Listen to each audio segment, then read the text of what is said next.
Hello and welcome to the Wildlife Moto channel. So it's time for a build update on my 1981 BMW R100CS.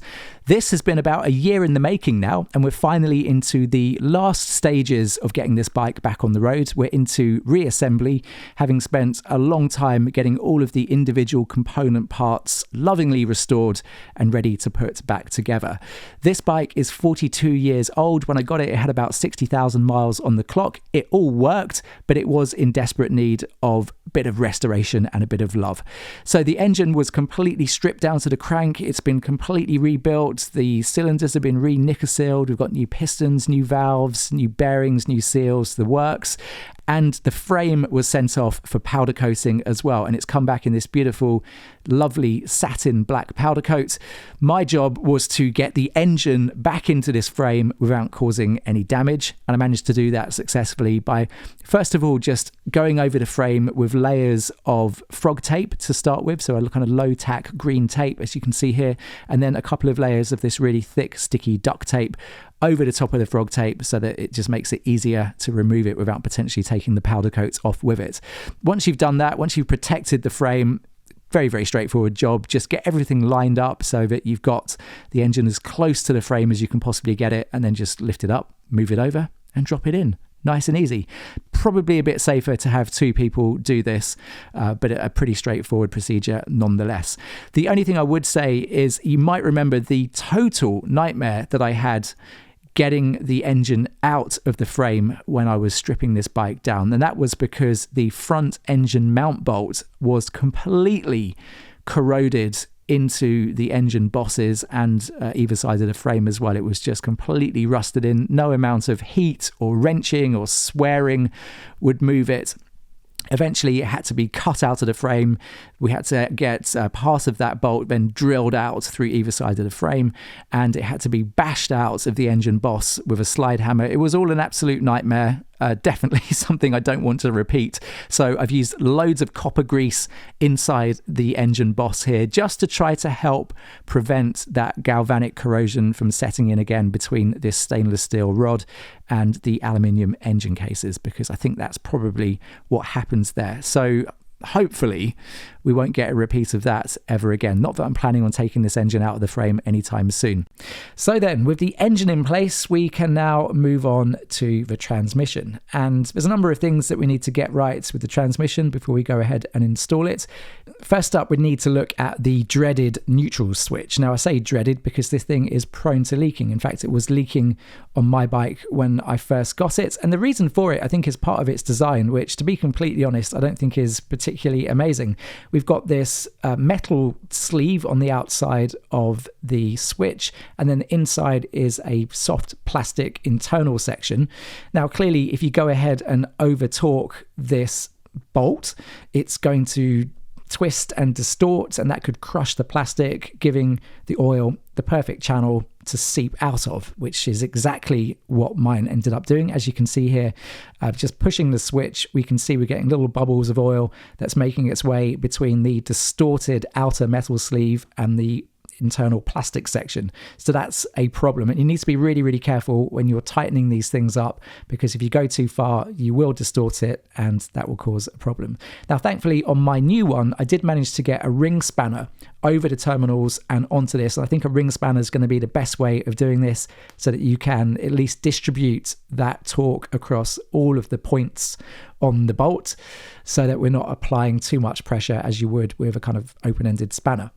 Now, this gearbox has been completely rebuilt from the ground up. Some of the helical gears have been replaced because they were worn out, and we've got a whole new set of seals and bearings. And again, the cases were sent off. They've been aqua blasted back to raw aluminium. It is a thing of absolute beauty, and I'm very much looking forward to getting it back on the bike. But before we do that, we need to pay a little bit of attention to this spline here, because this is going to need to be lubricated. What I'm going to do is apply some of this LM47 paste from Liqui Moly. Now, with anything to do with lubrication, there's always much debate about how to do it, but the general consensus is that you want to use something that's got a high moly content. Something around 60% seems to be the kind of standard for this thing. It gets us excellent shear stability. even with a very thin coat. And that's really important here because we don't want loads and loads of grease flying off this spline and potentially fouling up our clutch plate. So I'm using the LM47. I started out just applying a little bit of it with my fingers just to get a feel for how much I'm putting on, and then a little bit on an old toothbrush, and just making sure to really get in between all of the teeth in the splines and brushing away from the seal so that we're keeping that moly paste away from the seal, but at the same time making sure we've got a really good thin coat of LM47 all the way across these splines. So with our splines lubricated, before we go ahead and put the gearbox on the back of the bike, it's worth just taking the time now to connect the neutral switch to its wiring loom. So that's all good to go. Then all you got to do is grab the gearbox, and we're going to go ahead and mount it onto the back of the engine. And again, to do this without damaging your frame, you definitely want to protect the frame, because we're going to need to maneuver this around a little bit in order to get those splines to line up perfectly. If you manage to get it right first time, congratulations, you fluked it. If not, it's going to be a case of trial and error. And all you can really do is offer it up to the back of the engine. If it doesn't go, stick your hand in there, twist the spline around a little bit until eventually you'll get a reassuring clunk as everything snaps together. And now you're ready to go ahead and torque it all up. And to do that, there's a pretty eclectic mix of bolts that you need to deal with in order to get it stuck onto the back of the engine case. We've got a big long through bolt that goes down on the bottom right hand side of the bike that goes all the way through the ears on the transmission and through a mounting hole in the engine, and then pokes out the other side and is secured with a nut.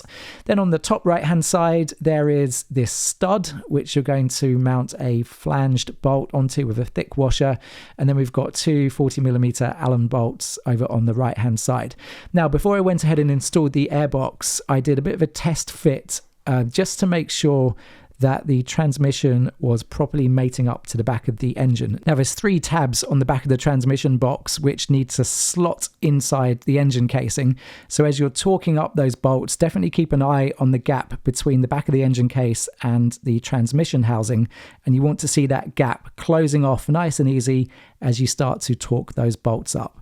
Now if for whatever reason as you start applying pressure on those bolts that gap is not closing, chances are one of those tabs might be caught up and is not properly sliding inside the engine case. And I definitely would recommend backing things off and playing around with the alignments rather than just continuing to apply torque on those bolts, because you could end up cracking something or causing some serious damage there. So definitely keep an eye on that gap. And as you're tightening things up, it should end up looking like this, which in my case was pretty much perfect. It's all lined up with 0 gap between the engine case and the front of the transmission.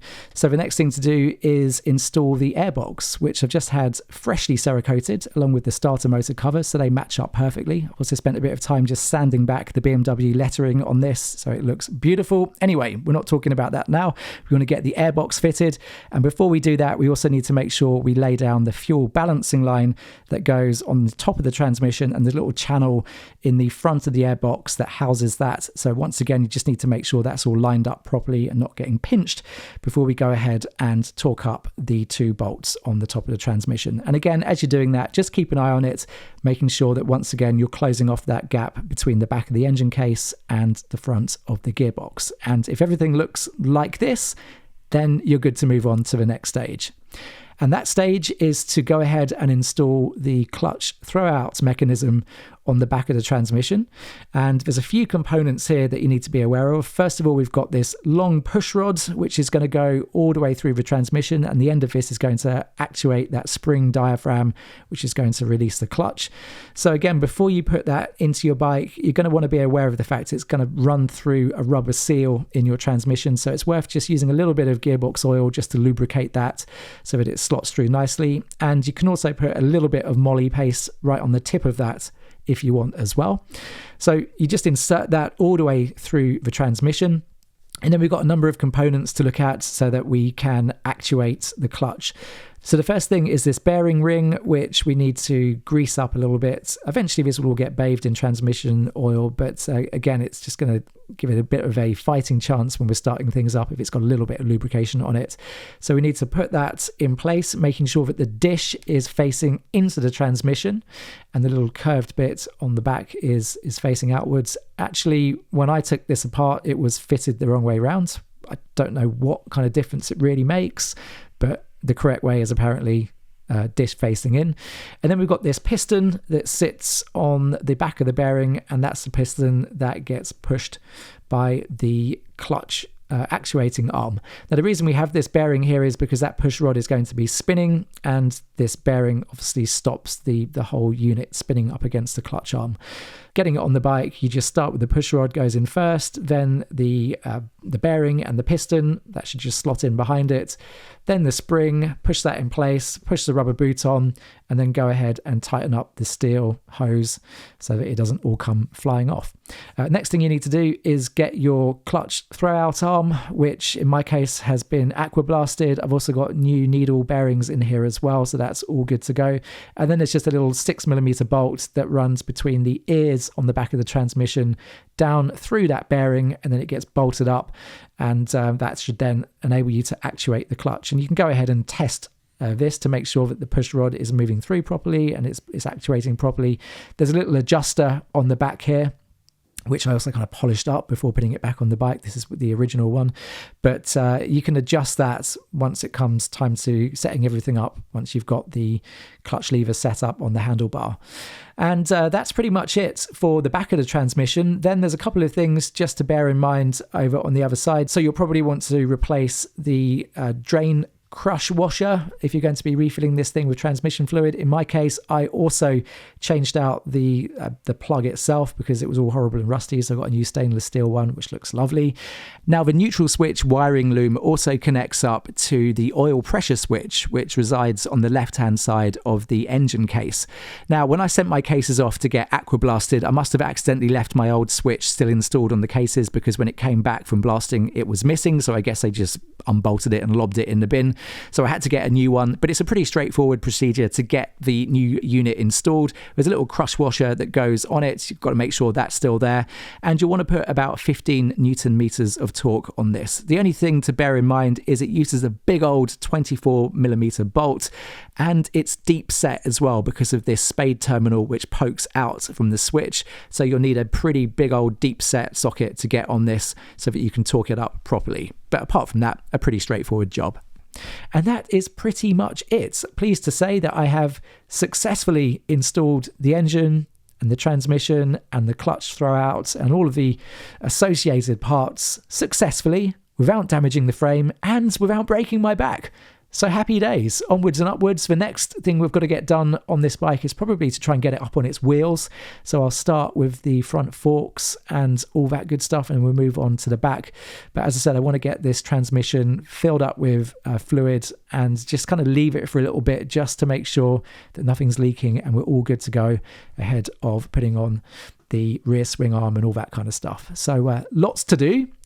And pleased to say that we are making fantastic progress so far. Anyway, that's it for now. Thank you very much for watching, and until the next one, ride safe.